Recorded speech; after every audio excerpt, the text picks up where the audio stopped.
প্রবাসী টিভি সারা বিশ্বে বাংলাদেশ।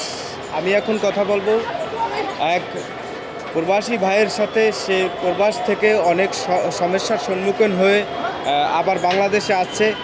বিস্তারিত তার মুখ থেকে জেনে নেব। আসসালামু আলাইকুম রহমতুল্লাহ। ভাই, আপনার নামটা কি? আমার নাম মোহাম্মদ জসিমউদ্দিন, সিলেট বিভাগ, জেলা হবিগঞ্জ, থানা আহমদনগর।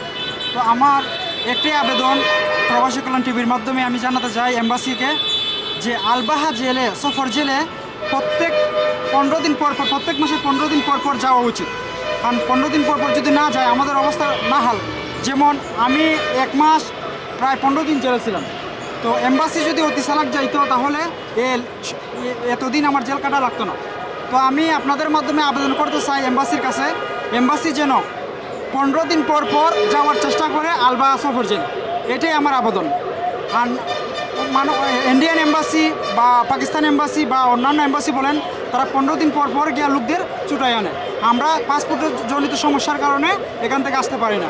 তো আমার এটাই আবেদন এম্বাসির কাছে, এম্বাসি যেন আলবাহা সফর জেলে প্রত্যেক মাসের 15 দিন পর পর যোগাযোগ করে।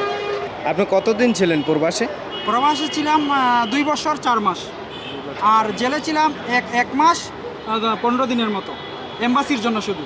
যদি এম্বাসি চলে যেত তাহলে আর এতদিন জেল কাটা লাগতো না, 1 সপ্তাহের ভিতরে আমার টিকিট হয়ে যেত। যে কফিলের সাথে একটু সমস্যা হয়েছে, কফিলে পাসপোর্ট নিয়ে নিছে, কফিলে তারপর শাহরিয়া চায় অনেক 700 রিয়ালের মতো, যা দেওয়া সম্ভব হয় নাই। তো পরবর্তীতে কফিলে হুরুপ লাগাই দিয়েছে আর পাসপোর্টও রেখে দিয়েছে তার কাছে, যে কারণে এই সমস্যাটা হয়েছে। না পীর বিষয় যায় না, কফিলের কাজেই গেছিলাম। এখন অন্তর্বর্তী সরকারের কাছে আমাদের এটাই দাবি, যেন এই বিষয়টা তদন্ত করে এর সঠিক বিচার করা হোক এবং সাধারণ জনগণ যেন হয়রানিতে না পড়ুক। কারণ হচ্ছে জেলে একদিন 1 মাসের সমতুল্য, একদিন থাকা মানে 1 মাসের সমতুল্য। এখানে থাকার ব্যবস্থা ভালো না, খাওয়ার ব্যবস্থা ভালো না, ঘুমানোর ব্যবস্থা ভালো না, সব দিকেই সমস্যা। যে জেলে যাবে সে শুধু বলতে পারবে অবস্থা কী, বাকি মানুষে কেউই বলতে পারবে না। নতুনদের তো সেটাই বলতে চাই, আপনি যাই করুন না কেন আপনার পাসপোর্টটা আপনার সাথে রাখেন। এই পাসপোর্টের জন্য আজকে আমি 1 মাস 10 দিনের মতো জেলে ছিলাম। পাসপোর্টটা আপনার সাথে রাখবেন, আর পাসপোর্ট যদি এক্সপায়ার হয়ে যায় আপনি অতি জলদি অতি বসালাক রেনু করার চেষ্টা করবেন। 6 মাস ডেট থাকা অবস্থায় রেনু করার চেষ্টা করবেন।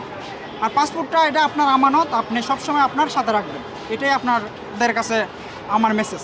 ধন্যবাদ প্রবাসী টিভিকে সময় দেওয়ার জন্য, এবং প্রবাসী টিভি আপনার কথাগুলো তুলে ধরার চেষ্টা করব দেশবাসীর কাছে। এবং প্রবাসী টিভিকে আপনি দেখেন? জি, আমি প্রবাসী টিভি দেখি, প্রায় সময় প্রবাসী টিভি দেখি। আর প্রবাসী টিভি হচ্ছে প্রবাসীদের সমস্যা নিয়ে তারা কাজ করে।